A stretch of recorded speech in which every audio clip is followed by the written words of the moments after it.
Bom, então eu vou falar agora um pouquinho sobre um outro tema que é relacionado à disciplina, que é a questão de desenvolvimento humano. Então, a disciplina, né, ela tem 3 eixos principais, né? Acho que o Domenico já conversou um pouquinho com vocês na primeira aula, que é a parte de complexidade econômica, inovação, e chega no desenvolvimento humano, que seria mais um output da análise, né? Então, assim, como que a gente consegue verificar o quanto que essa questão de complexidade econômica, desses spillovers que o Eric comentou, né? Como que isso eventualmente pode trazer benefícios, não só em termos puramente econômicos, né, de aumento de produtividade, por exemplo, mas o quanto que isso pode gerar benefícios para as pessoas, benefícios sociais. Então, para se falar dessa questão de benefícios sociais, a gente tem que ter alguma teoria por trás, e essa teoria é a questão do desenvolvimento humano. Então, hoje, quando a gente fala dessa questão social, pelo menos é entendido pela Organização das Nações Unidas e pelo Programa da ONU para o Desenvolvimento, que é o PNUD, que eles entendem como essa questão social, essa visão de desenvolvimento humano que tem muito a ver com a questão da liberdade. Então, a gente avalia o impacto social, se ele é positivo ou negativo, através desse conceito de liberdade, quando as pessoas se tornam mais ou menos livres. Então, para a gente falar de desenvolvimento humano,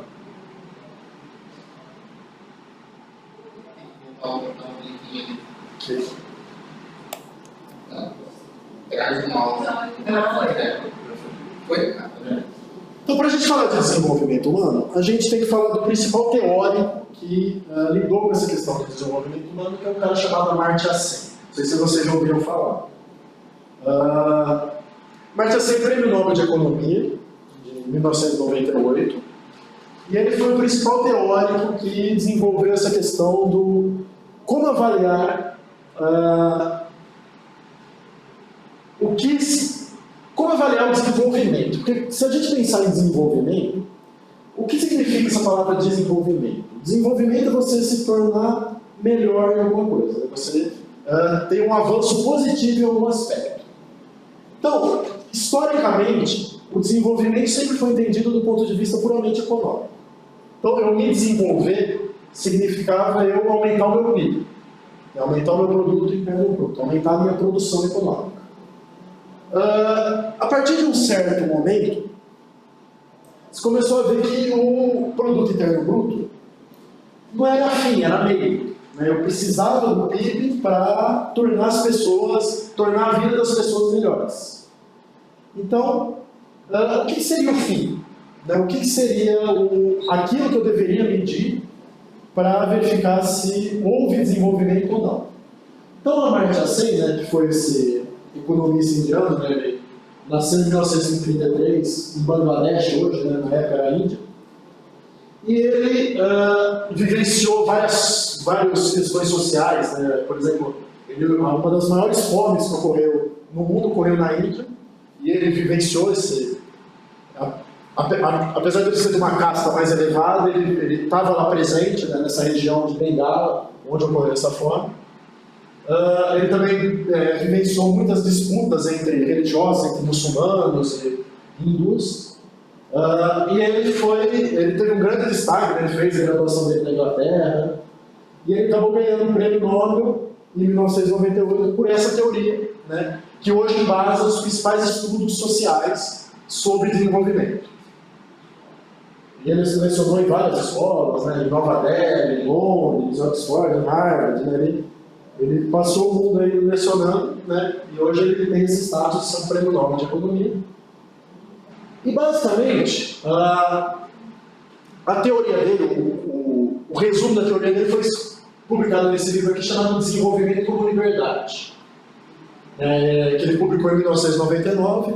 E basicamente, o que ele defende é o que está no título, que eu devo entender desenvolvimento como aumento das liberdades individuais. Então, quanto mais livres forem as pessoas, mais desenvolvido é o país.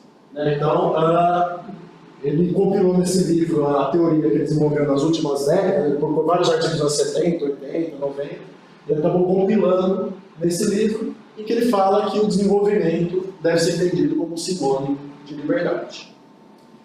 E aí, aparentemente, isso não tem muito a ver com essa questão de complexidade, de tecnologia, mas a questão é o seguinte: como tecnologia, por exemplo, poderia contribuir para deixar as pessoas mais livres, aumentar o desenvolvimento das pessoas. Será que um ambiente econômico mais complexo poderia refletir em termos das pessoas serem mais livres ou não? Então, para a gente entender essa questão de liberdade, até para a gente ver essa questão de variáveis, né? Quais variáveis considerar e quais variáveis não considerar, é importante a gente entender essa questão do que é a liberdade. Então, o que é a liberdade para Amartya Sen? Então, existem duas visões do conceito de liberdade, duas visões históricas do conceito de liberdade. Existem alguns autores que entendem a liberdade do ponto de vista negativo, e quando a gente fala de liberdade negativa, a gente não está falando de algo que é moralmente positivo ou negativo, né? Ele é chamado esse conceito de liberdade negativa porque a liberdade, nesse caso, é definida a partir de uma ausência. Então, se ninguém está me mandando fazer alguma coisa, se eu não estou sendo coagido a fazer nada, eu tenho liberdade.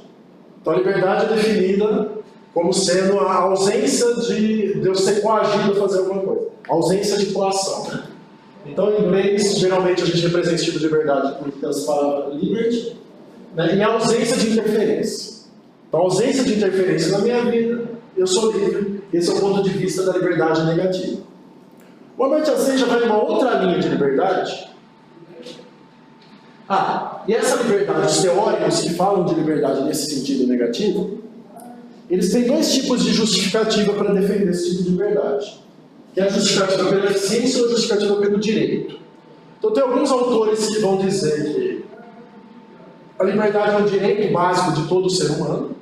Né? Todo mundo tem o direito de ser livre e ninguém tem o direito de interferir na sua vida.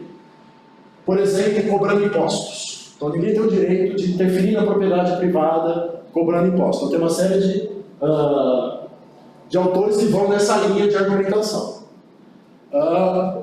Outros autores vão nessa linha da eficiência, que eles dizem o seguinte: a ausência de interferência do Estado deixa a economia mais eficiente. Se ela se torna mais eficiente, logo a vida das pessoas fica melhor. Então tem esses dois tipos de justificativa a partir da liberdade negativa. O Amartya Sen trabalha mais numa outra linha, que é da liberdade positiva, que aí eu não defino a liberdade a partir de uma ausência.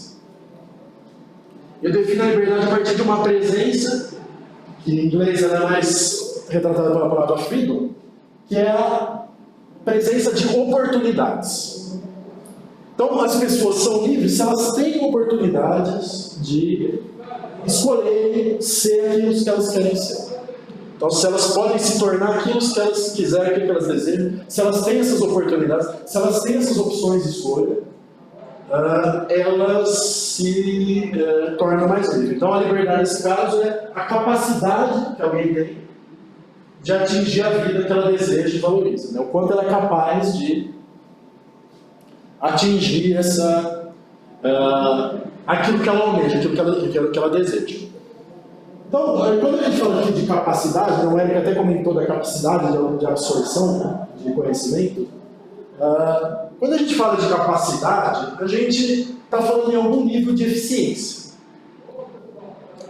Então, capacidade de absorção é o quanto que as empresas são eficientes em absorver aquele conhecimento. Nesse caso aqui, essa capacidade de atingir a vida que eu desejo e valorizo vai depender de dois aspectos. Né? O primeiro aspecto é a questão de eu ter recursos econômicos para isso. Né? Então, o meu recurso econômico é um output necessário, eu tenho que ter algum dinheiro, mas eu também tenho que ter um certo nível de eficiência, para converter esse recurso econômico em liberdade.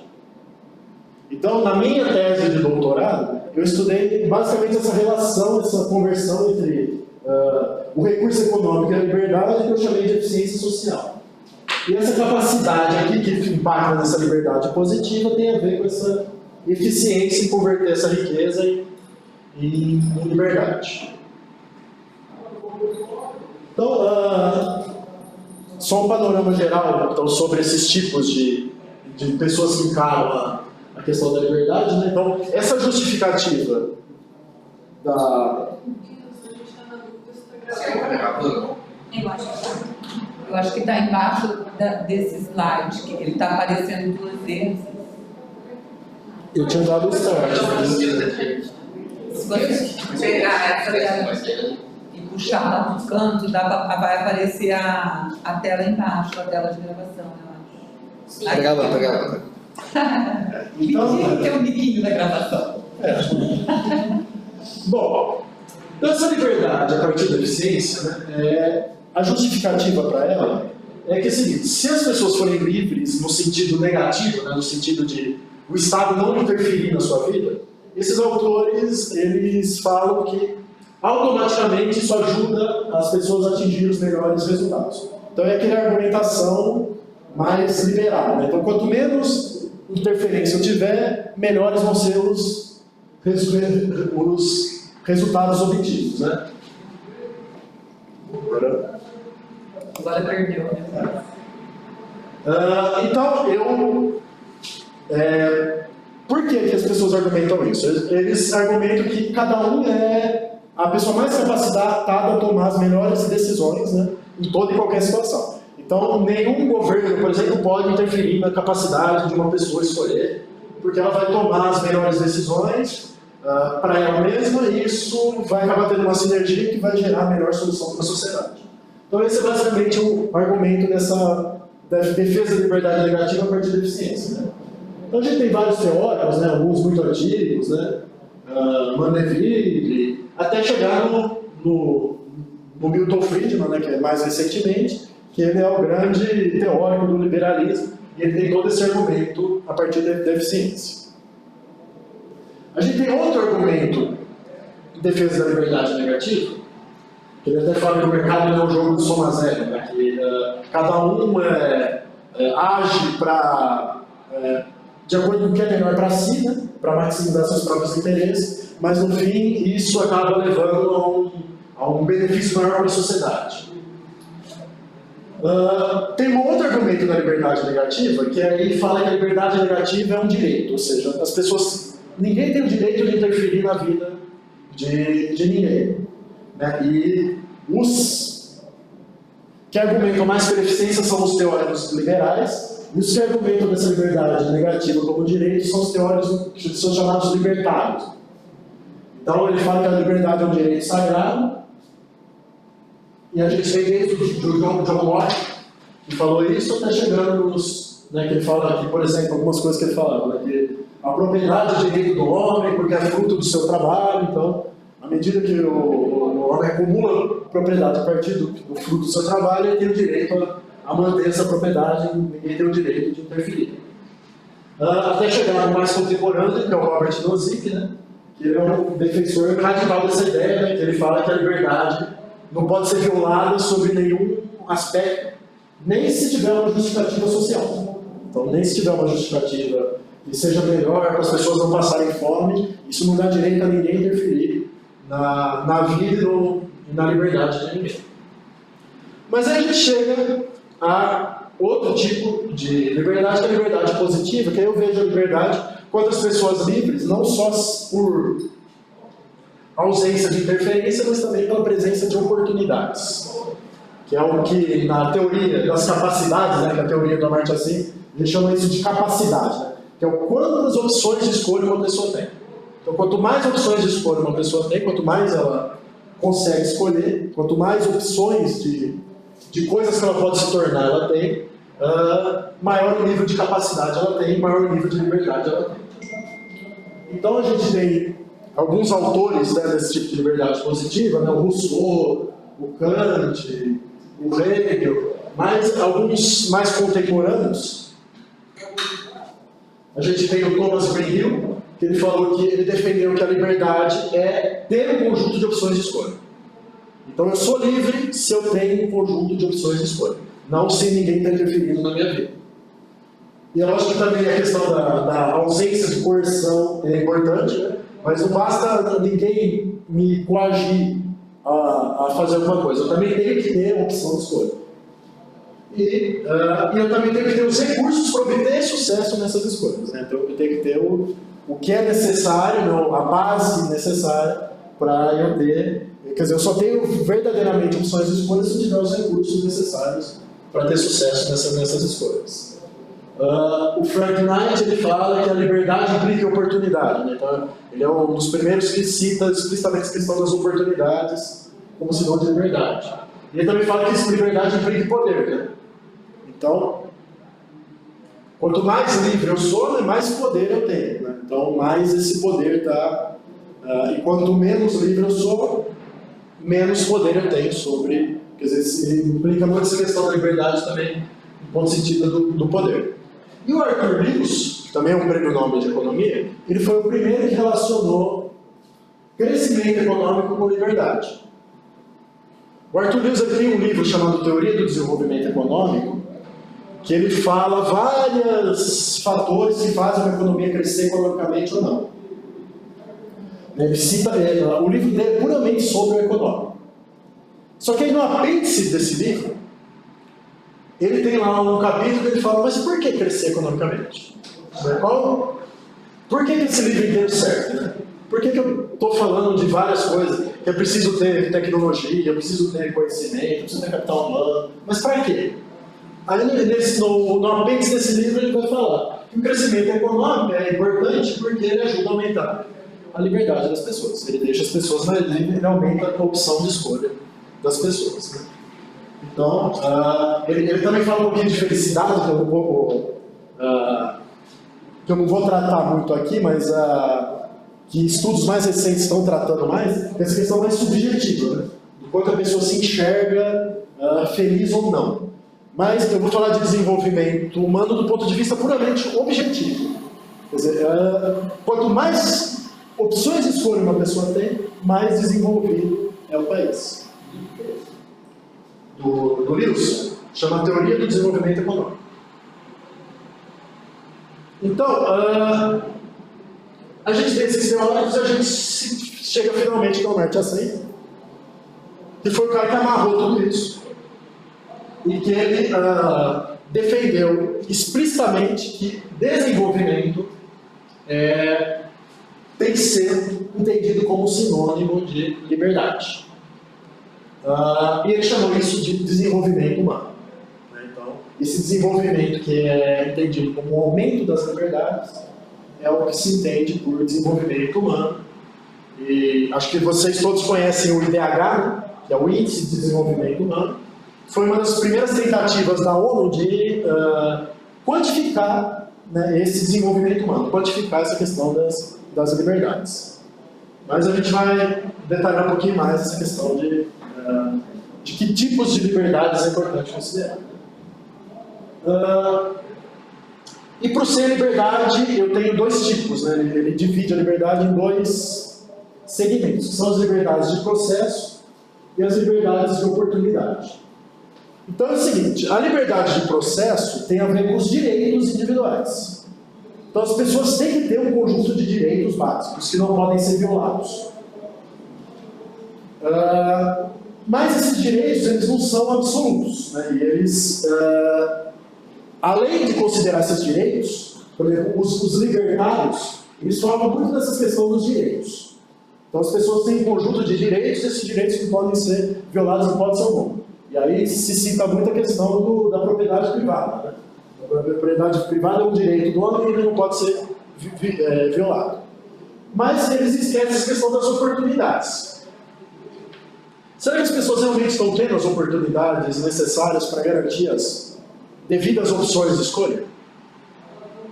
Será que as pessoas realmente podem escolher ser aquilo que elas querem ser?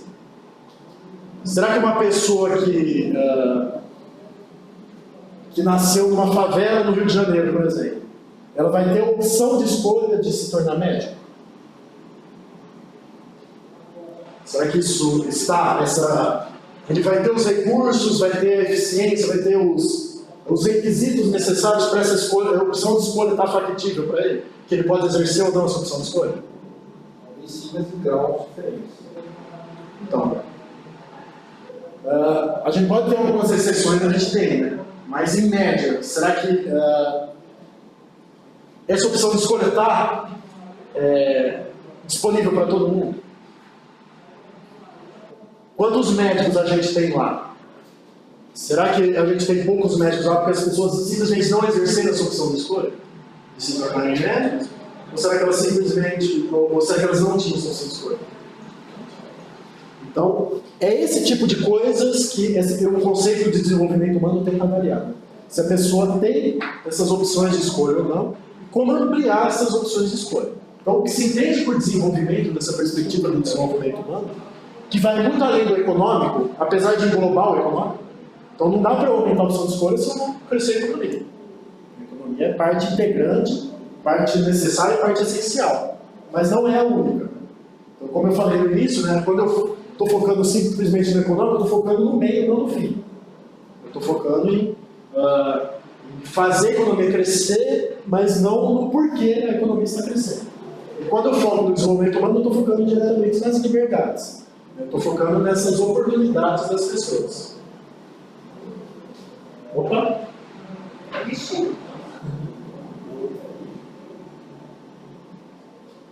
Então, para o Amartya Sen, como eu falei, a renda é importante, mas não é a única razão para que o desenvolvimento ocorra. Quer dizer, a renda é essencial de falar em renda, crescimento econômico, mas ela não é o único fator necessário para que eu fale de aumento de liberdades e o Amartya Sen entende como sendo desenvolvimento. Então, esse conceito, né, de desenvolvimento como liberdade do Amartya Sen gerou o que se entende hoje por desenvolvimento humano. Desenvolvimento humano é esse aumento de liberdades. Outra questão importante na teoria do Amartya Sen é que o Amartya Sen ele fala que a liberdade ela é importante para o desenvolvimento em dois aspectos. No aspecto constitutivo e no aspecto instrumental. O aspecto constitutivo da liberdade é o seguinte, ele fala que a liberdade é o fim do desenvolvimento. Quer dizer, o desenvolvimento deve ser avaliado a partir da liberdade. E por que avaliar o desenvolvimento a partir da liberdade? Por que não avaliar o desenvolvimento a partir de qualquer outra coisa? Por que a liberdade tem esse destaque na teoria? Porque ele tem mais opções de escolha? Isso, então essa questão das opções de escolha para ele é a coisa que é mais essencial na vida humana. Então, a existência das pessoas se torna mais rica quanto mais liberdades elas têm. Por exemplo, a gente não poderia classificar o desenvolvimento, em vez de olhar para a liberdade, olhar para a felicidade?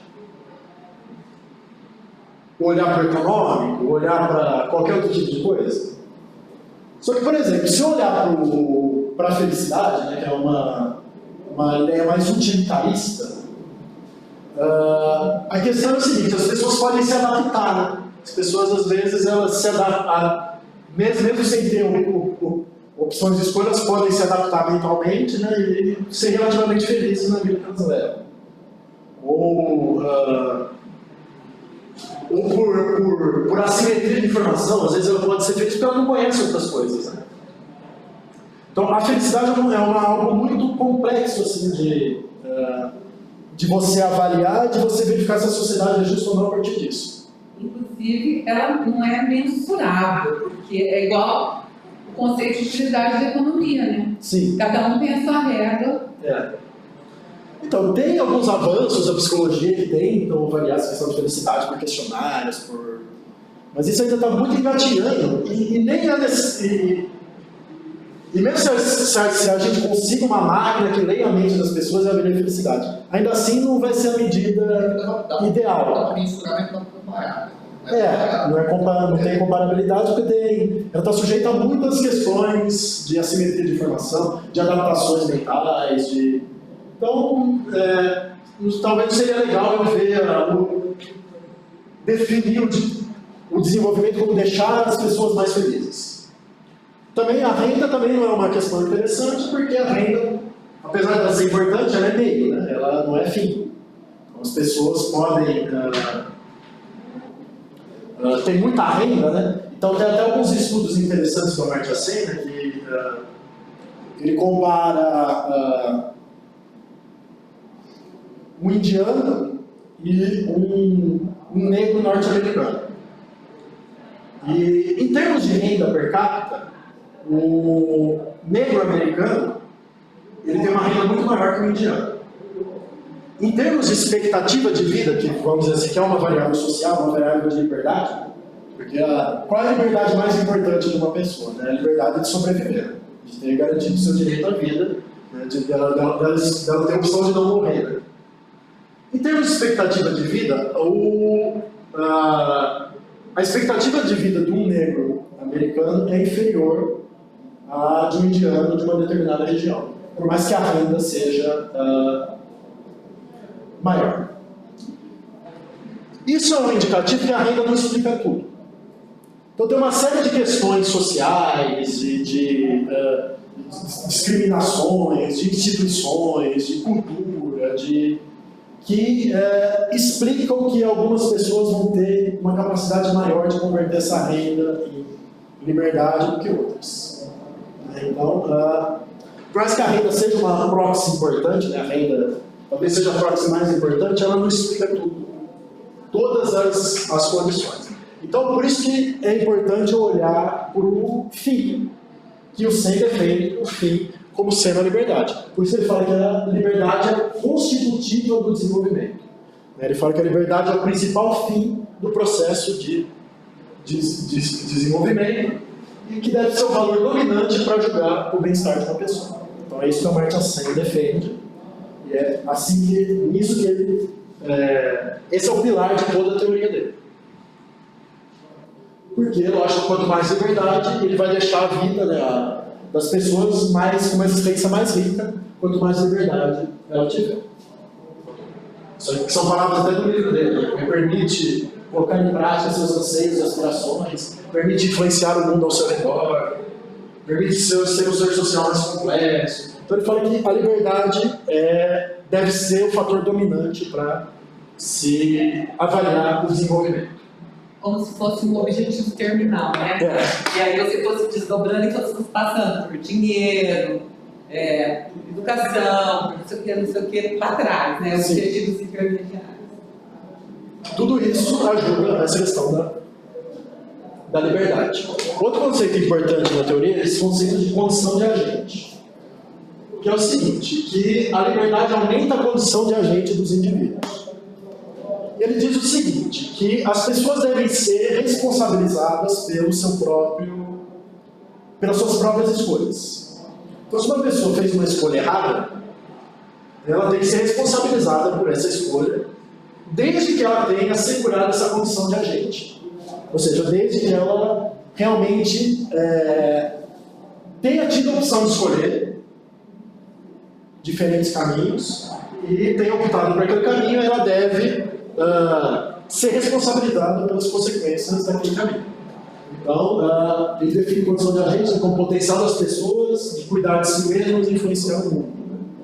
Então, o agente é alguém que age e ocasiona mudanças, e que ele vai ter suas ações de acordo com o seu conjunto de valores, e que ele deve ser um membro público, né, participante de ações econômicas, sociais, políticas, e relaciona-se muito com o conceito de autonomia. Né? Então, é um ser autônomo, né, que é capaz de realizar suas próprias escolhas e ter assegurado a sua condição de agente, e ele deve ser responsabilizado, se ele tiver assegurado a sua condição de agente, pelas suas escolhas. Então, ele está falando que as pessoas têm que ser vistas como ativas, dada a oportunidade na conformação do seu próprio destino. Então, assegurar a liberdade não é você fazer escolhas pelas pessoas. Né? É você simplesmente dar oportunidade para que elas realizem suas próprias escolhas, dar opções para elas. E a partir daí você é capaz de dizer se aquela pessoa fez uma determinada escolha correta ou não, mas desde que você tenha assegurado essa liberdade. Então, por esses conceitos, né, a Amartya Sen fala que a liberdade deve ser, como a Deise falou, a questão terminal. Né? Aquilo que é mais importante ao avaliar quando eu estou falando de desenvolvimento. Só que a Amartya Sen, ele tem uma outra visão de liberdade, que a liberdade é um instrumento.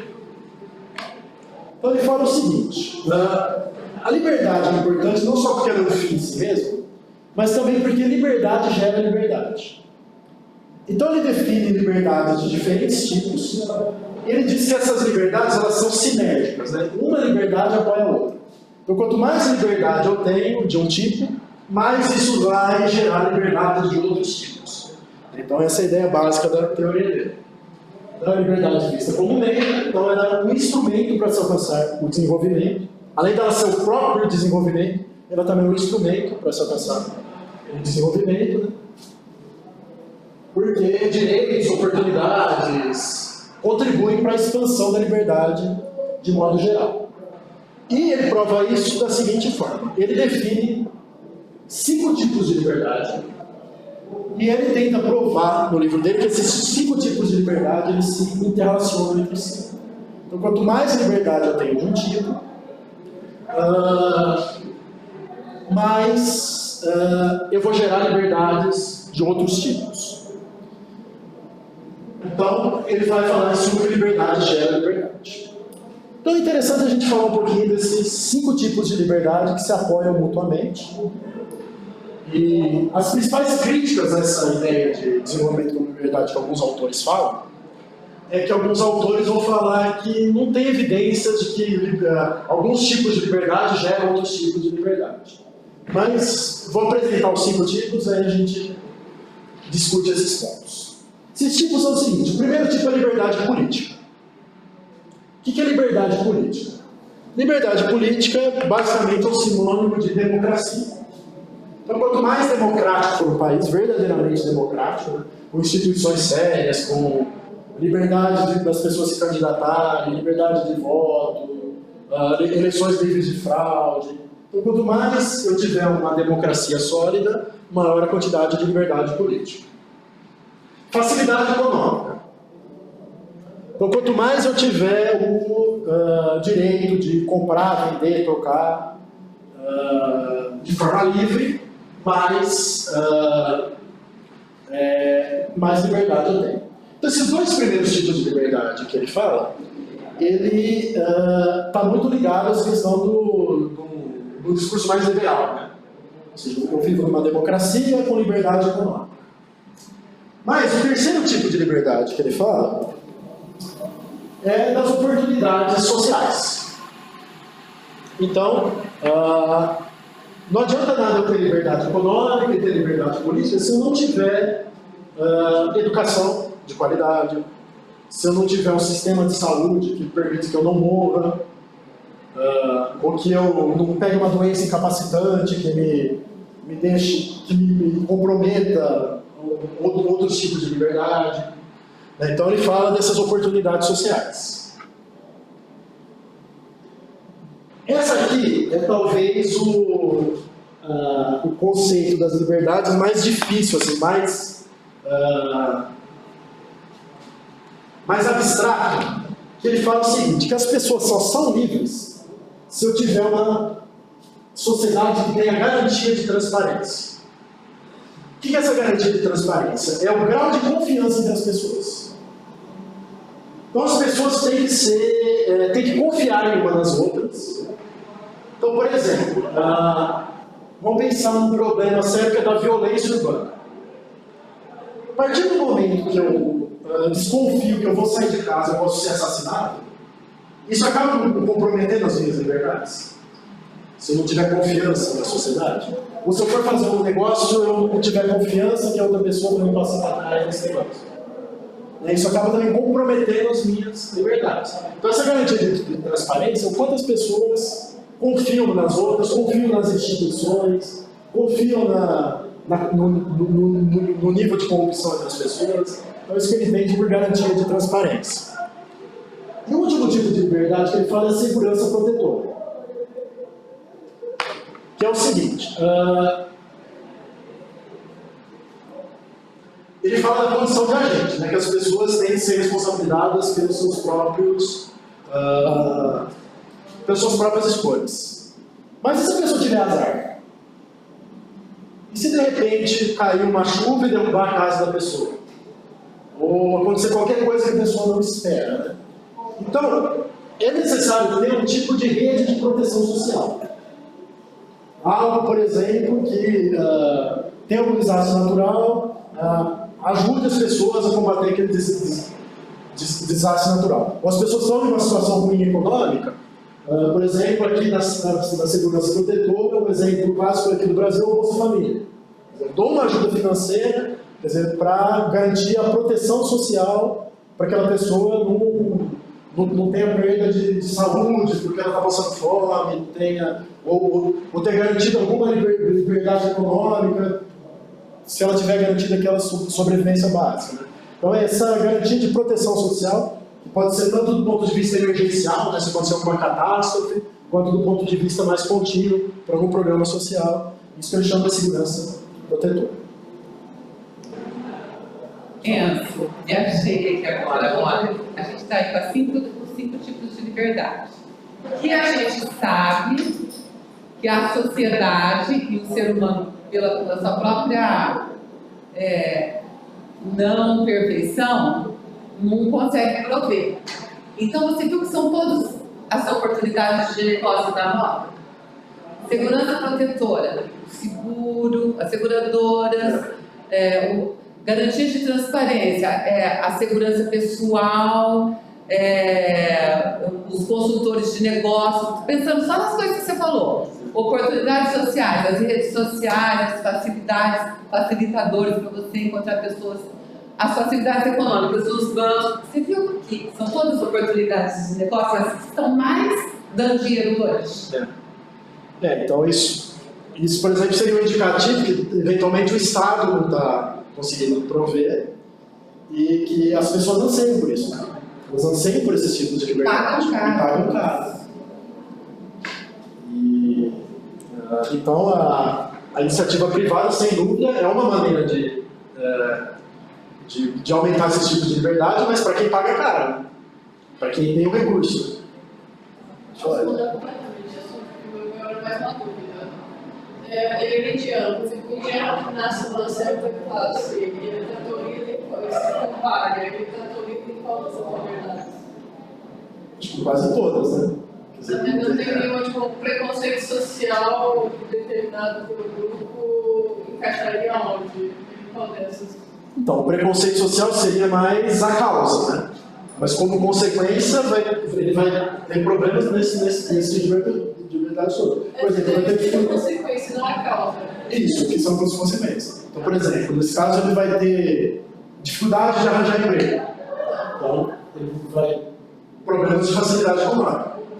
Vai ter negócio de sua economia. Dificuldade de estudar, problemas de oportunidade social. As pessoas vão desconfiar dele, né? Ele vai ter problemas de gerar relações de confiança, ele vai ter problemas de garantia de transparência.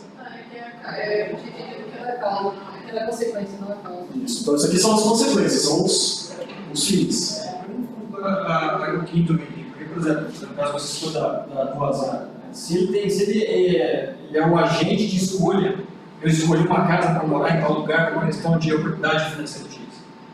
E eu tive esse problema dessa casa cair, mas a minha consequência de uma escolha.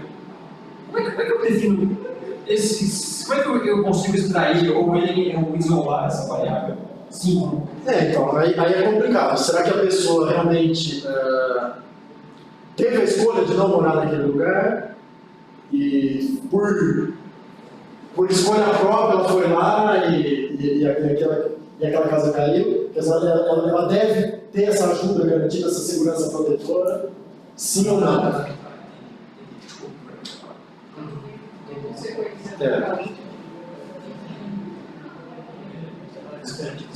Não entendi, né?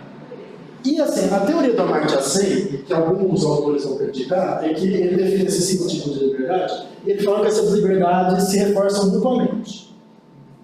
Fala que todas são importantes, né, que todo mundo valoriza, e que elas se reforçam. Então, se aumentar o tipo, ou seja, se aumentar a democracia, isso automaticamente vai fazer aumentar as oportunidades sociais, a garantia de transparência. Se aumentar a oportunidade social, isso automaticamente vai melhorar a facilidade econômica. Então ele defende, né, ele até prova em alguns casos, que existe essa sinergia entre os tipos de liberdade.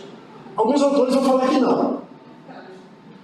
Por exemplo, os liberais vão falar que eu tenho que focar nesses 2 primeiros tipos,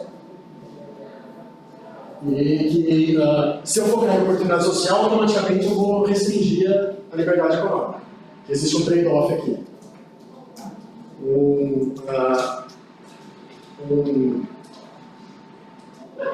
Um socialista puro, né, ele vai dizer que eu tenho que focar aqui nas oportunidades sociais e esquecer a liberdade política. A liberdade política vai acabar atrapalhando esse. Então, vão dizer, alguns autores vão dizer que existem trade-offs. Mas assim diz que não existe trade-off nenhum e que existe um ciclo virtuoso, assim, que um reforça o outro. Se eu focar em algum tipo de liberdade, os outros automaticamente aumentam, né? Mas é algo que ainda está sendo com estudos empíricos, né? Com resultados que se existe reforço, não existe reforço, né?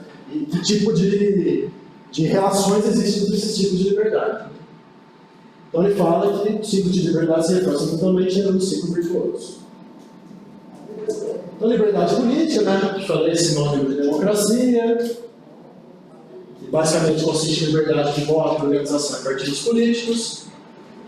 E também envolve liberdade de expressão e imprensa livre, né? Então não adianta nada ter uma democracia se não tiver a liberdade de expressão, a liberdade de se expressar livremente, né? E tiver uma imprensa livre. O que o Amartya Sen fala sobre democracia? Né? Se eu tiver democracia, se eu tiver liberdade de expressão, eu vou acabar tendo instrumentos para ter pressão social sobre os governantes.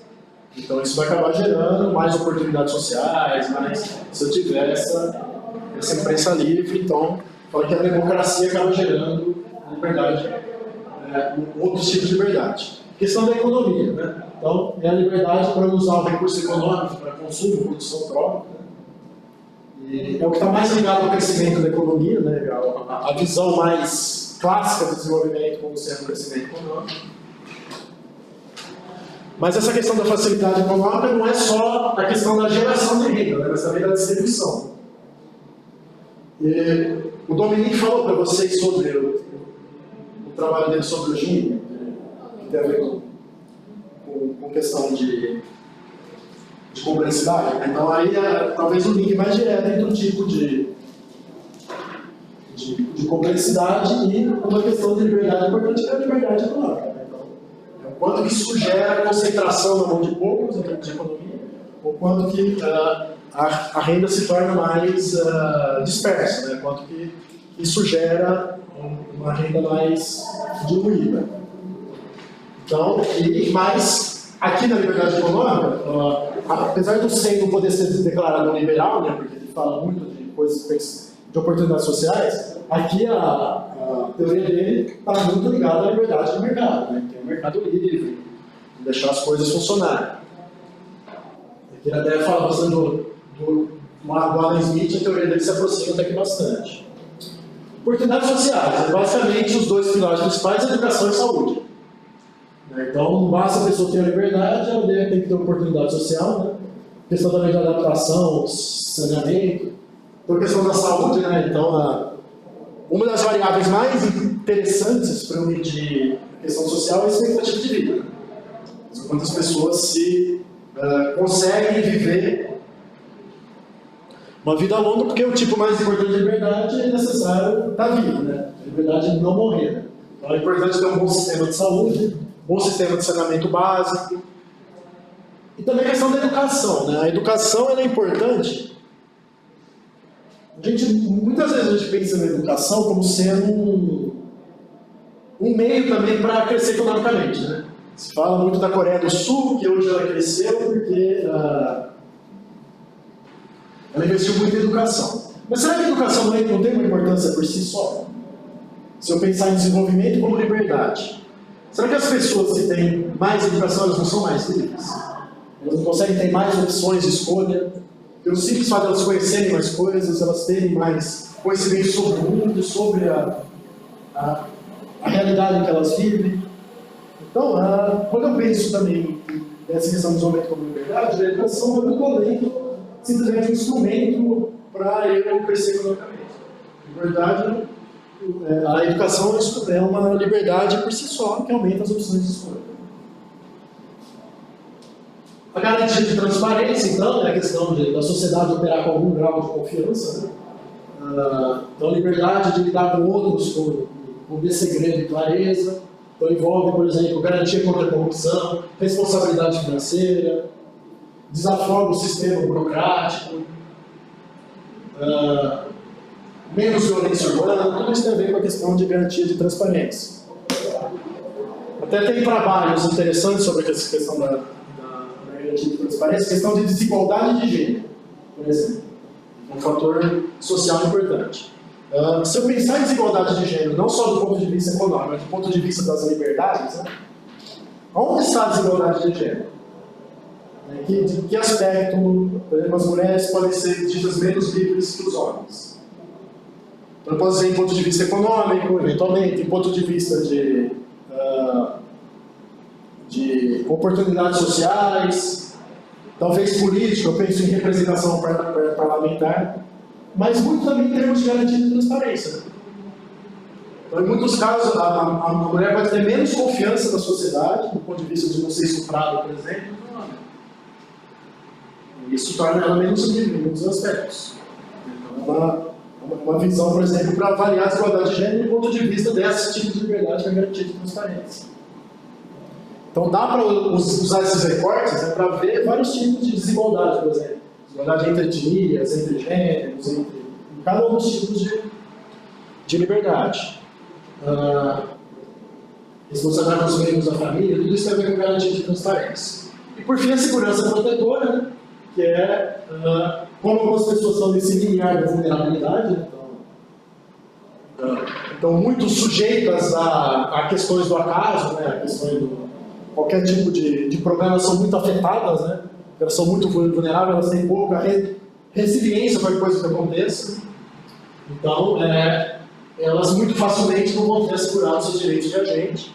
Então, por exemplo, um desabamento após uma chuva, então é importante ter essa rede de proteção social e para garantir cuidado às pessoas que vão à margem do sistema. Então, por exemplo, uma pessoa que sofre um acidente de trabalho, que ela se encontra incapacitada para exercer sua liberdade econômica. Eu tenho que ter uma rede que garanta, minimamente, a sobrevivência para ela. Né? A gente fala aqui até a questão dos idosos. Né? Quando a pessoa já fica idosa, começa a ter muitos problemas de saúde, de quem é a responsabilidade de cuidar das pessoas? As pessoas têm que ter tido uma poupança, um pé de meia para fazer isso, mas nem sempre é possível, dependendo da vida que a pessoa tem. Né? Como cuidar, já que ela já tem alguns, por próprias limitações decorrentes da idade, né? Algumas liberdades econômicas, sociais já vão ficando comprometidas. Né? Então é isso que fala da segurança protetora. Então tem essa questão das transferências de renda. Então, aqui eu trato das aposentadorias, por exemplo, da Previdência Social, de programas sociais como Bolsa Família, seguro-desemprego, e até de coisas mais emergenciais, como distribuição de alimentos em caso de uma catástrofe, então toda essa rede de proteção social, isso aqui eu trato como segurança protetora. E também tem a parte privada, né, do seguro, por exemplo, né, da responsabilidade de cada um. Né, quanto que, aí tudo isso entra numa questão ética, né, de o que seria dever do Estado, o que seria dever individual. Mas é importante também ter essa liberdade, ter essa segurança protetora. Então, se eu tiver essa segurança protetora, eu acabo me tornando mais livre também. Então, essa é a ideia da Amartya Sen. Então, por exemplo, como eu falei, a ideia dele é que essas liberdades se reforçam. Aí 2 exemplos ele cita de reforço. Por exemplo, ele fez um estudo e ele verificou que todas as fomes coletivas que ocorreram no mundo, nenhuma delas ocorreu numa democracia. Todas elas ocorreram em países ditatoriais. Inclusive, na época da fome na Índia, que ele vivenciou, a Índia era uma colônia inglesa. Então ainda não tinha a independência. Né? Então, ele aqui fala que, no caso, a liberdade de política estava gerando oportunidade social, porque ele fez um longo estudo sobre a fome, né, o Amartya Sen, e ele chegou à conclusão que fomes é muito fácil de ser evitado. Fomes coletivas acontecem principalmente por descaso político e não por falta de alimentos, porque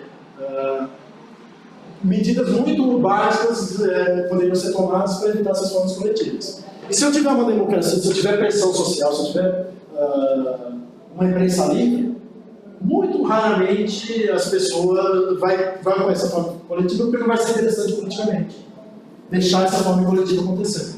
Vai ser interessante essa fome ser resolvida rapidamente. Então é um exemplo que ele dá de reforço. Outro exemplo é a questão da educação, por exemplo, ocorrida no Japão. Né? Por que o Japão foi destruído completamente na Segunda Guerra Mundial, mas nos anos seguintes ele viveu um crescimento econômico muito rápido. Né? Por quê? Porque toda a era pré-Segunda Guerra Mundial se investiu muito em educação no Japão. Então o Japão tinha um capital humano muito elevado, né, que permitiu crescer economicamente de forma muito rápida depois da guerra. Foi o caso da Coreia do Sul também, né, que o Eric citou, né, de investimento em educação gerando um forte crescimento econômico. Então, nesse caso, uma oportunidade social gerou uma oportunidade econômica, gerou liberdades econômicas maiores porque tinha uma oportunidade social. Então, do mesmo jeito que ele cita esses 2 exemplos de reforço, segundo a teoria dele, as liberdades se reforçam entre si. Quanto mais eu tenho um tipo de liberdade, mais liberdade eu vou ter de outros tipos. Então, algumas críticas ao Amartya Sen, por exemplo, ele fala que ele define a liberdade de forma muito ampla, vaga e confusa. Então tem problemas de subdefinição e superdefinição. Então alguns autores falam que esses 5 tipos de liberdade são amplos e genéricos demais, né, para ser algo mensurável. Né? Então, outros também falam que algumas questões, assim, que liberdade não é tudo. Né? Então, por exemplo, tem questões de amizade, respeito, que seriam importantes ser analisados e valorados, mas que não estão no conceito de liberdade. Alguns falam que existem liberdades desejadas e indesejáveis, por exemplo. Colocar a questão do meio ambiente no meio. Eu posso ter a liberdade de poluir o meio ambiente? Seria uma liberdade indesejável? Depende do meio que você organiza. Você consegue alimentar. É a consequência disso. Benefício consequência. Eventualmente, por uma facilidade, quando um homem de liberdade, eu poluo o meio ambiente. Mas a resposta para essa questão de liberdade indesejável é o seguinte: eu tenho que pensar não só no presente, né, eu também tenho que pensar no futuro. Então não basta eu aumentar a minha liberdade presente, explorando uma oportunidade econômica que vai poluir o meio ambiente, se essa poluição futuramente diminuir as liberdades das gerações futuras. Né? Então, com o aquecimento global, as pessoas futuramente vão se tornar menos livres. Né? Então, eu tenho que pensar na questão da liberdade também do ponto de vista não só presente, mas também das futuras gerações. E aí que entra o conceito de desenvolvimento sustentável, né? Que é garantir as necessidades das gerações presentes sem comprometer as capacidades das futuras gerações também atingirem o que elas desejam, atingir a sua liberdade. Né? Outra questão, né, que algumas pessoas criticam é que ele não prioriza as liberdades. Qual daquelas 5 liberdades é mais importante? Ele se recusa a dizer. Até porque ele fala que existe um ciclo virtuoso, né? Mas alguns autores vão falar que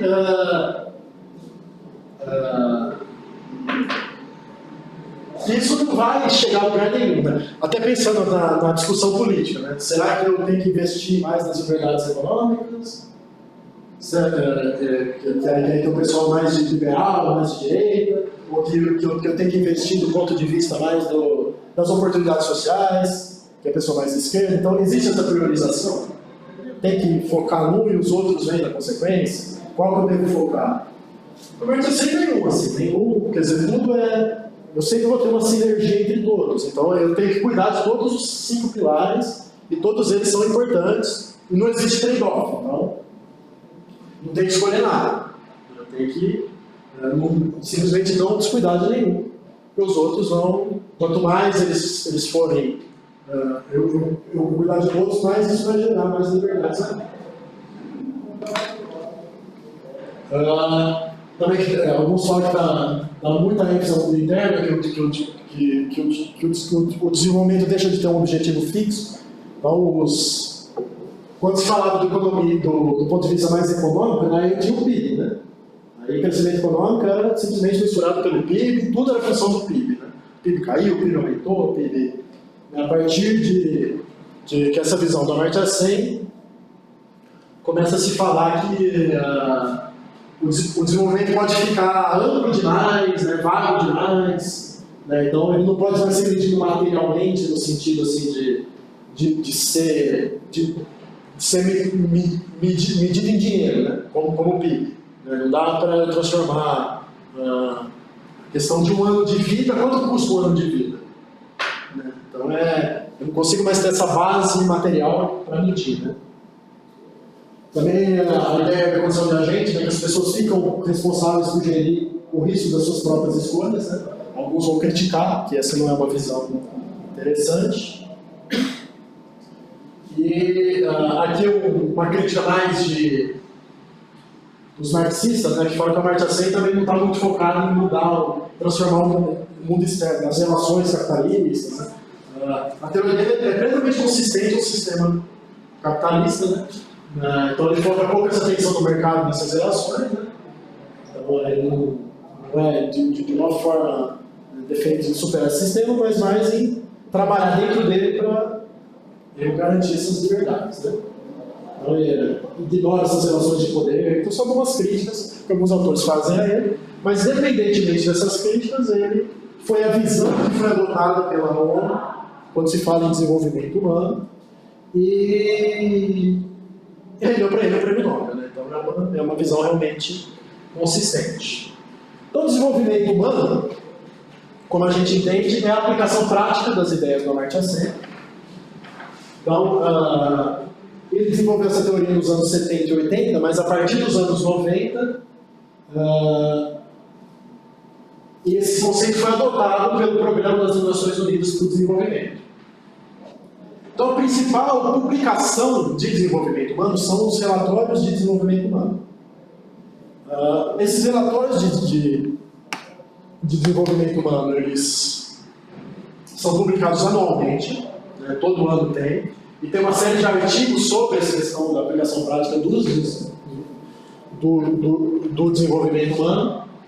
Né, aqui acaba o relatório de 2015, por exemplo, tem série de vários artigos. E tem uma série de indicadores lá relacionados ao desenvolvimento humano. O indicador mais famoso de desenvolvimento humano que está desde 1990 é o IDH, é o Índice de Desenvolvimento Humano. Vocês sabem que variáveis vai no IDH? Qualidade infantil, renda per capita. Então não vai na qualidade infantil. Não. Vai expectativa de vida. Vai duas variáveis de educação, uma relacionada ao passado, que é a média de anos de escolaridade, e outra relacionada ao futuro, que é a expectativa de anos de estudo, e a renda per capita. Essas, então, são 4 variáveis de 3 dimensões, né? Que é a dimensão saúde, educação e renda, sendo que a educação é medida por 2 variáveis. Essas 3 pilares, elas estão relacionadas ao conceito de liberdade do Amartya Sen?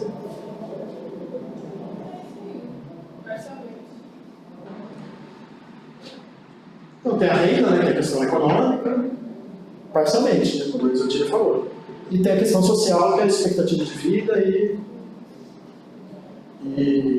a educação. Mas e a segurança protetora? E o garantia de transparência? E a política, liberdade política? Isso não deveria entrar. Então, esse é o desafio agora, né? Então, a gente tem essas 3 variáveis, o IDH é um índice super simples, né? Mas é a primeira tentativa de, além do PIB, né? De incorporar outras variáveis relacionadas ao objetivo de liberdade, e é o que a gente tem mundialmente, né? A gente tem para todos os países do mundo. Mas a gente precisa desenvolver indicadores, né, que permitam verificar esses outros tipos de liberdade, né? Então, o IDH é o principal indicador que está presente nesses relatórios, mas a gente tem indicadores de desigualdade, né? A gente tem o IDH ajustado por desigualdade, a gente tem o índice de pobreza multidimensional, que é a pobreza vista não só do ponto de vista econômico, mas a pobreza vista do ponto de vista de... Uma pessoa pode ser pobre em educação? O que é a pobreza? Pobreza é a pessoa estar abaixo de uma linha de corte.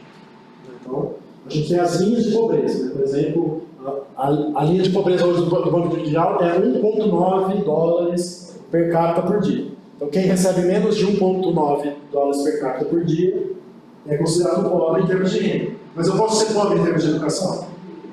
Sim, se eu não tiver determinados anos de estudo, eu posso ser considerado pobre em anos de educação. Eu posso ser considerado pobre em saúde, pobre em... Então eu tenho linhas de pobreza para todas as variáveis e também vem no período de índice de pobreza multidimensional. Eu tenho índice de desigualdade de gênero aqui no período, todos desse ponto de vista da teoria das capacidades, das liberdades. Então eu tenho uma série de indicadores interessantes nesses relatórios. Então o desenvolvimento humano é um corpo teórico conceitual que aborda perspectivas de desenvolvimento que vão além de aspectos puramente econômicos e tenta incorporar todas essas liberdades. Só falar um pouquinho do PNUD, né, que é esse órgão da ONU que adotou e propôs essa ideia de desenvolvimento. Né? Então é uma rede ligada à ONU que o objetivo é promover o desenvolvimento e eliminar a pobreza do mundo. Foi criado em 1965, né? Está presente em 170 países e territórios, e é ele que promove os relatórios de desenvolvimento humano e calcula o IDH. E também foi ele que desenvolveu os objetivos de desenvolvimento do milênio. Já ouviram falar neles? Então, uma série de objetivos da ONU foram criados no ano 2000 para serem cumpridos até 2015. Depois eles foram atualizados e foram gerados objetivos de desenvolvimento sustentável. São 17 objetivos, né, que vão ter que ser cumpridos até 2030 e relacionados tanto na parte ambiental como na parte social, né, do ponto de vista das liberdades do Amartya Sen. Então, algumas definições, né, o PNUD ele define desenvolvimento humano da seguinte maneira, né, é o processo de ampliação das escolhas das pessoas para que elas tenham capacidades e oportunidades para serem aquilo que elas desejam ser. Então tem tudo a ver com a visão do Amartya Sen, então, que é desenvolvimento humano, né? Ampliação das escolhas das pessoas. O Amartya Sen define desenvolvimento humano como uma abordagem que está preocupada, considera ser a ideia básica do desenvolvimento, que é avançar a riqueza da vida humana e não a riqueza da economia, na qual os seres humanos vivem, e que é apenas uma parte dela. Essa visão de eu ir além do econômico, né? Além do PIB, e ver todas essas questões de avançar a riqueza da vida humana.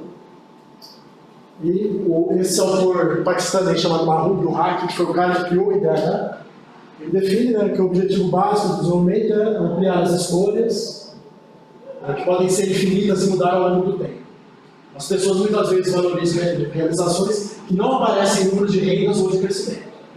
E ele até fala, né, que é maior acesso ao conhecimento, melhor serviço de nutrição e saúde, vida mais segura, segurança contra o crime e a violência física, horas de lazer, liberdade política e cultural, senso de participação em atividades comunitárias. São todas coisas que as pessoas poderiam valorizar, que vão muito além das questões da renda.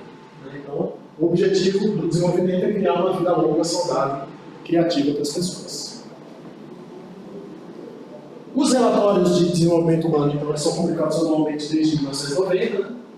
E sempre é uma realização coletiva, né? Vários autores fazem parte, e cada ano o relatório de desenvolvimento humano tem um tema geral, né?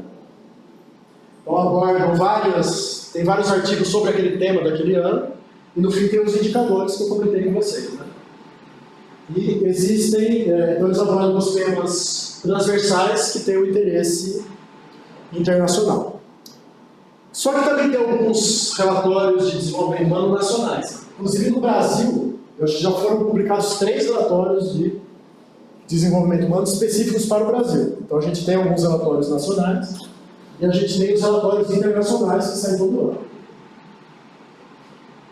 O Brasil teve 4, na verdade. Então alguns temas, né, de alguns relatórios, por exemplo, em 2016 o tema foi desenvolvimento humano para todos. Em 2015 o tema foi trabalho. Em 2014, sustentando a redução da vulnerabilidade e a construção da resiliência, que tem mais a ver com a questão de segurança protetora. 2013, a questão da ascensão do sul. 2011, sustentando equidade. Então, cada ano aborda um tema diferente. Aqui a gente tem algumas capas de relatórios. O primeiro foi lá de 1990. E aí a gente tem esses relatórios, que é uma grande fonte de dados sobre desenvolvimento humano. Então, essa aula que eu apresentei para vocês é uma aula um pouquinho teórica sobre essa questão de entender o desenvolvimento humano e entender as bases teóricas dele. Entender essa questão da liberdade, e que as pessoas mais livres elas se tornam com uma vida mais rica, que é importante olhar para a liberdade, que hoje é o que se entende por desenvolvimento humano. E essa questão de desenvolvimento humano, né, pode ter tudo a ver com os outros 2 temas, né? Então, por exemplo, o tema da inovação. Será que a inovação ela permite de alguma forma aumentar a liberdade das pessoas?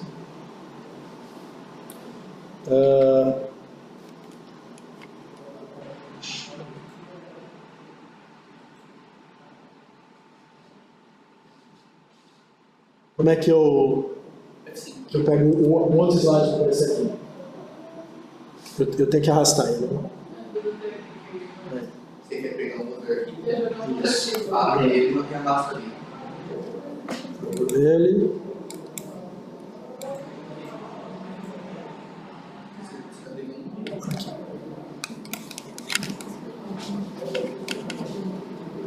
Aí eu arrasto.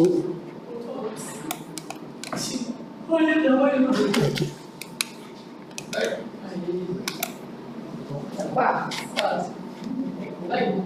É muito louco esse negócio de pegar no perto.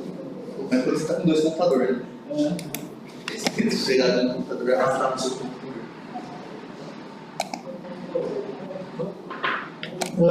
Então, como é que a gente. Como é que essa questão da inovação pode ajudar, por exemplo, a promover o desenvolvimento humano, né? Não só o desenvolvimento econômico.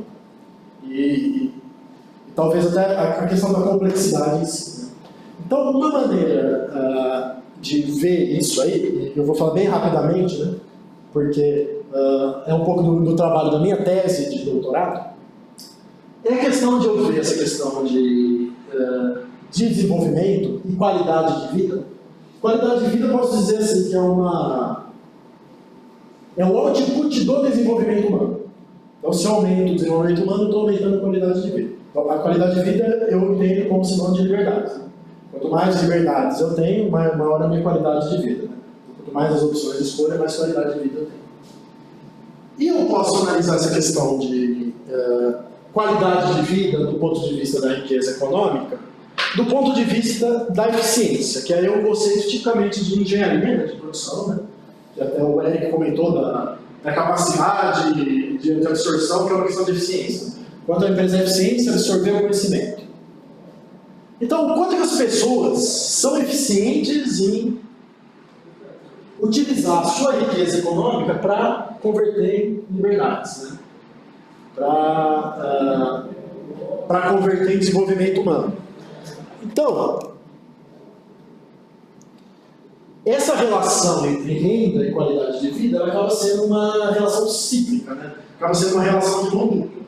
Porque ao mesmo tempo que a renda ela impacta na qualidade de vida, a qualidade de vida também faz aumentar a renda.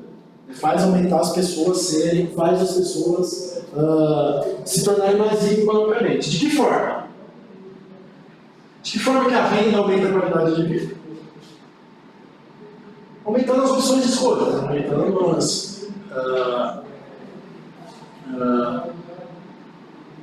aonde a pessoa pode estudar, o que ela pode fazer, para onde ela pode viajar, para onde ela...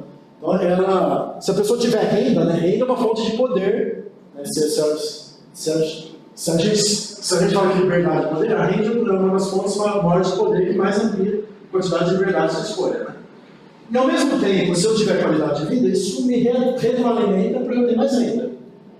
Isso aqui nada mais é que uma visão assim, simplificada daquela teoria da Amartya Sen que as liberdades se influenciam umas das outras. Né? Então, quer dizer, a questão das liberdades sociais e de segurança protetora acaba influenciando na renda, que é uma questão mais do ponto de vista econômico, e a renda acaba retroalimentando, alimentando a qualidade de vida. No documento ele fala se a pessoa é responsável por converter essa riqueza em liberdade ou se essa liberdade, essa liberdade ela tem que estar à disposição para ele. Ele fala isso ou não? Porque existe uma diferença. Ele é o próprio. Não, mas é porque é bem baseado em uma Amartya Sen. Em algum momento ele define isso, se isso tem que ser oferecido para o indivíduo ou se o indivíduo tem que ir lá integrar isso? Então, a liberdade tem que ser oferecida. Quer dizer, ele tem que ter a liberdade, ele tem que ter a opção de escolha garantida. Se ele vai usufruir ou não, aí é da responsabilidade de cada um, e como que ele vai usufruir. Então, eu acho até que um dos temas, né, e até foi uma discussão que eu tive com o Dominique numa reunião que a gente teve, né, que é um tema que ele gosta muito, a questão das ações afirmativas. Né? Então, até que ponto ações afirmativas são justas ou não, né? Então, ações afirmativas, eventualmente, podem garantir para algumas pessoas algumas liberdades que elas, por uma questão social, não teriam direito, né? Não teriam asseguradas. Então, nessa questão de você aumentar as liberdades de escolha. Como cada um vai usufruir disso, aí é de responsabilidade de cada um. Mas a pessoa, no mínimo, tem que ter a opção, né? No mínimo, tem que ter a oportunidade. Se eu não tiver a oportunidade segurada, como é que eu vou comprar? Mas eu estou pensando assim, essa relação renda e qualidade de vida no Brasil e na Europa. Porque mesmo que você tenha a mesma renda, você vai ter uma qualidade de vida bem menor por medo da violência. Então, a pessoa brasileira vai viajar bem menos para as regiões locais ao redor dele do que um europeu por outras questões. Então, não está convertendo em qualidade de vida da mesma forma. Exatamente. Aí você chegou no ponto. Justamente o ponto da minha tese, que é a questão da eficiência. Será que europeus e brasileiros convertem renda e qualidade de vida com a mesma eficiência? Será que existe uma perda aí de... Por exemplo, no Brasil eu preciso ter uma renda muito maior para garantir a segurança do que eu precisaria na Europa? Isso não deixa de ser uma perda de eficiência. Então, é isso que é essa questão, né, aqui está essa cadeia um pouquinho mais expandida, né, que o crescimento econômico possibilita mais gastos sociais do governo, mais gastos sociais da família, mais gastos sociais do terceiro setor. Isso gera desenvolvimento humano, que acaba gerando crescimento econômico do ponto de vista do aumento da capacidade inovativa, né, que é aquilo que o Eric comentou, né, que é a questão do capital humano, né, aumento da produtividade, aumento, uma melhor alocação de recursos, tudo isso aqui sai do desenvolvimento humano, né, sai das pessoas serem livres do ponto de vista de oportunidades. Né. Então, porque isso aumenta habilidades gerenciais, habilidades empreendedoras, capacidade da força de trabalho. Isso acaba retroalimentando o ciclo do crescimento econômico. Então, esse ciclozinho aqui funcionaria perfeitamente bem, né, se eu não tivesse a questão da eficiência movida no meio. Se eu não tivesse perdas no sistema, vamos dizer assim.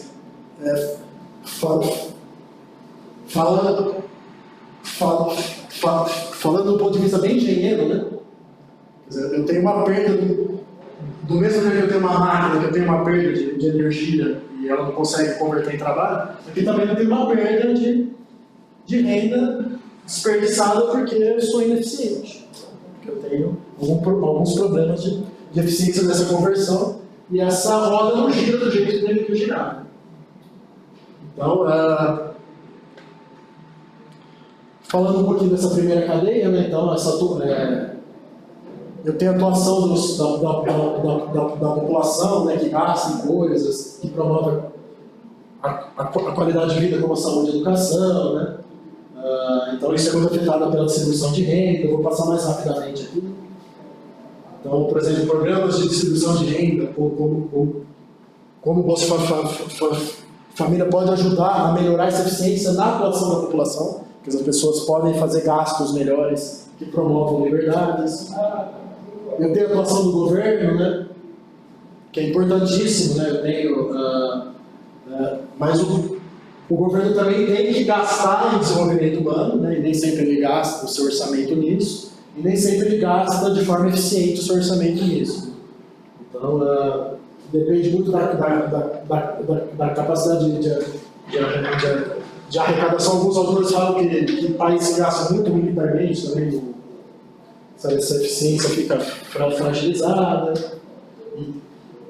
E também desses jogos de interesse, né, entre população e burocracia, e também das ONGs, né, que também apesar de elas serem tipicamente orientadas para questões sociais, né, muitas vezes elas são instrumentos de corrupção, elas não funcionam também de forma eficiente, né?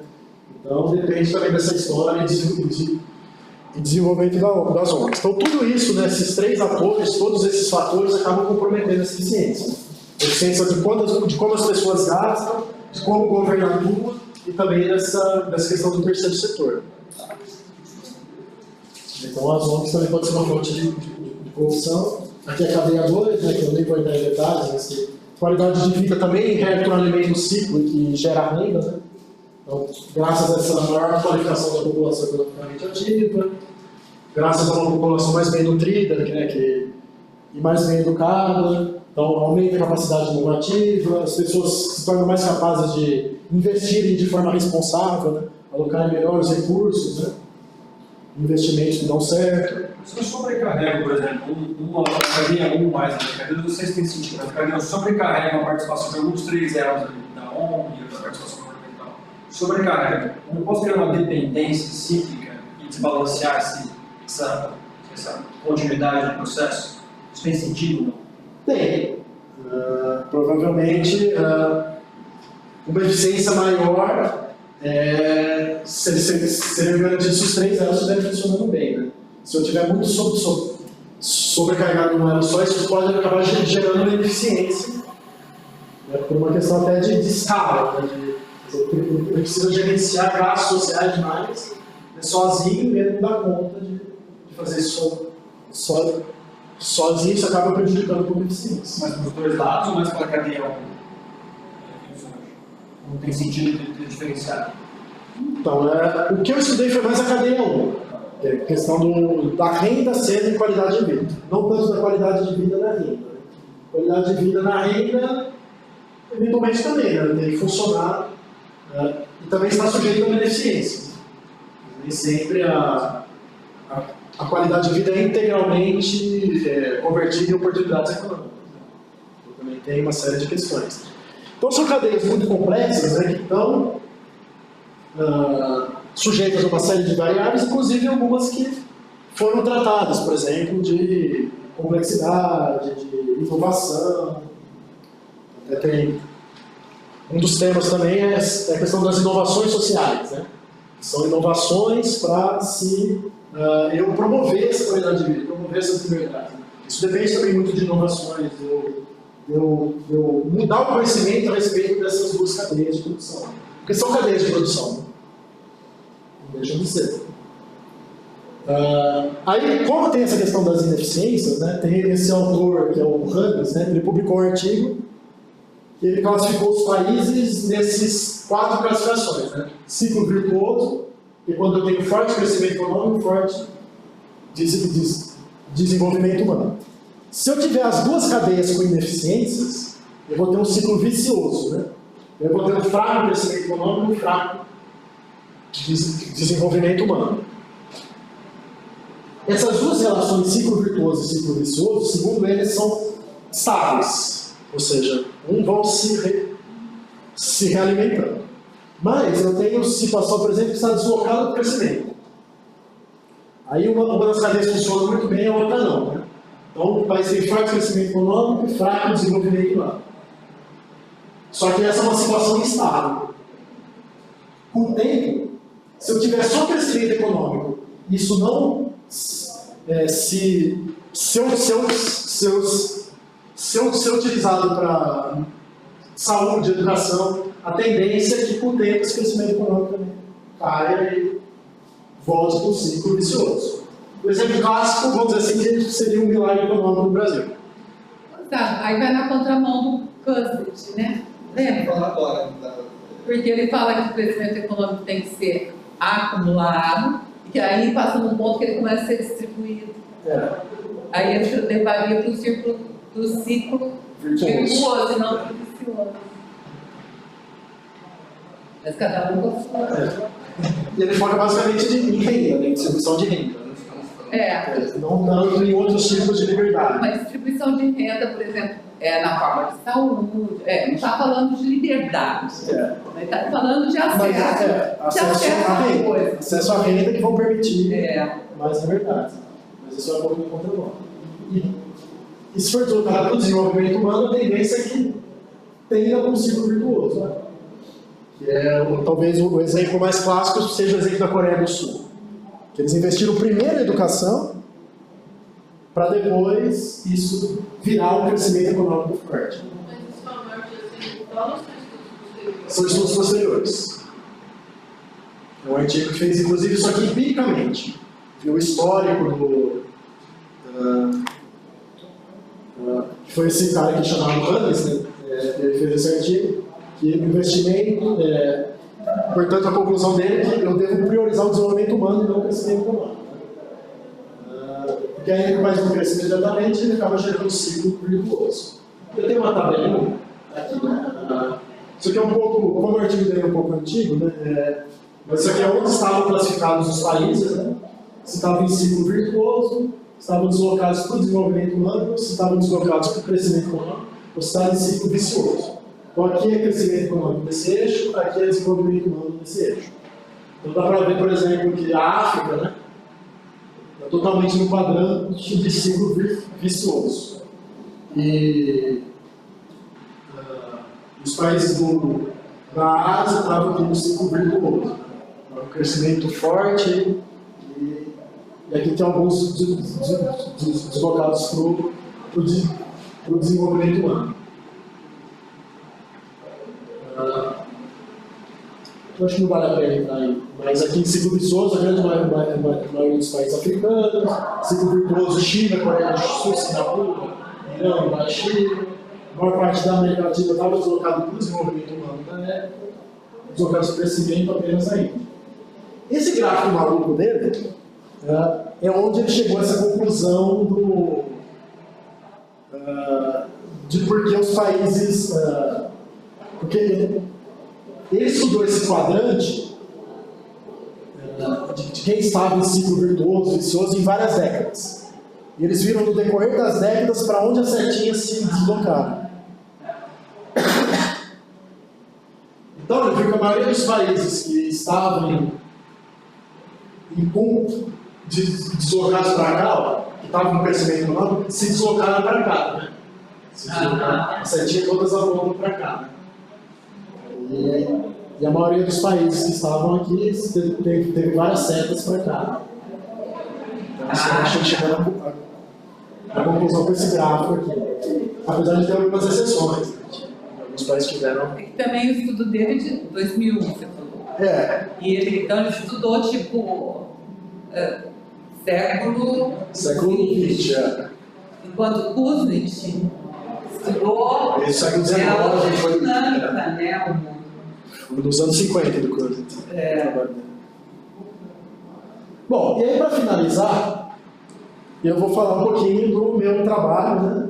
Que aí foi justamente essa visão do Hannes, de toda essa coisa, da proposição de um índice de eficiência, né? Que é esse índice de eficiência social, que tenta mensurar, então, pelo menos de uma cadeia, pela primeira cadeia, né?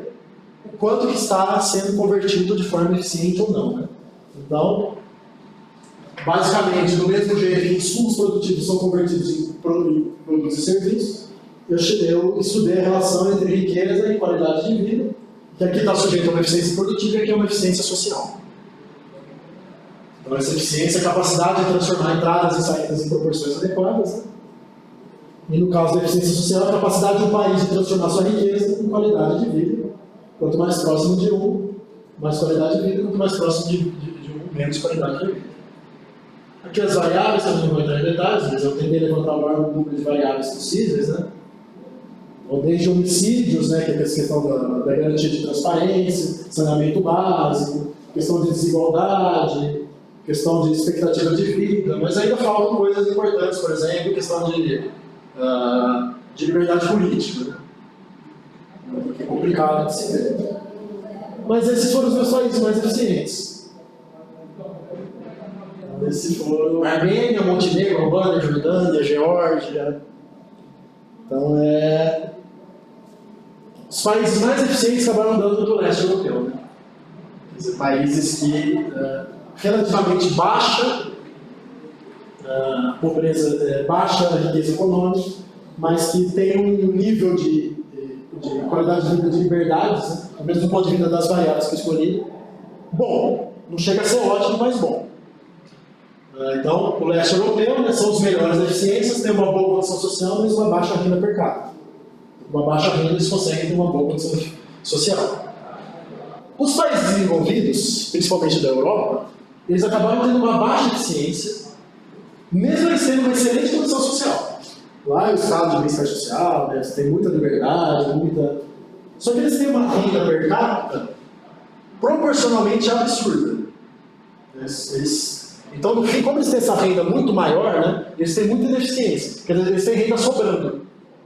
Eles têm muito mais renda do que eles precisam para converter em liberdade. Essa é a conclusão. O que eu não digo que é bom ou ruim, né, mas é simplesmente o que o índice me disse.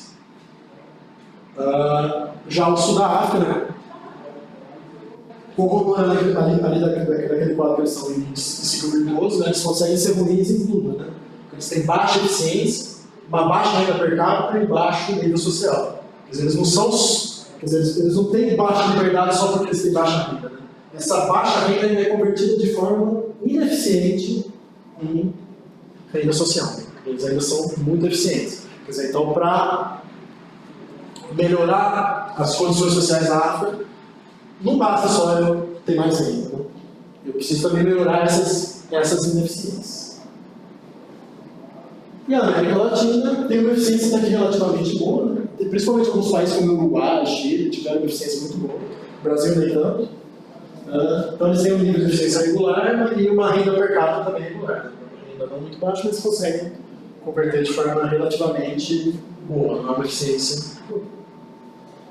É muito estável essa situação. Você tem alguma coisa para tirar a gente daí. Esse negócio de ser irregular, de ser medíocre, dá um conforto para... Não foi isso, mas é uma tentativa assim, de quantificar algo que aparentemente não era quantificável. Então, foi uma primeira tentativa e foi isso que gerou no meu doutorado. Então, acho que era isso assim, que eu tinha para falar, né? No dia de hoje, assim, falar um pouquinho do meu trabalho, desse conceito de desenvolvimento humano, que talvez em alguns temas, né, relacionando, né, a ideia dessa disciplina é relacionar esses vários temas, aparentemente, que não tem tanta relação, mas tem muita relação se você for parar para pensar. Está tudo muito interligado, são cadeias muito complexas, que dá para a gente atacar esses temas, essas relações de diferentes formas. É isso, obrigado. Fechou? Show. Rodas. Vocês viram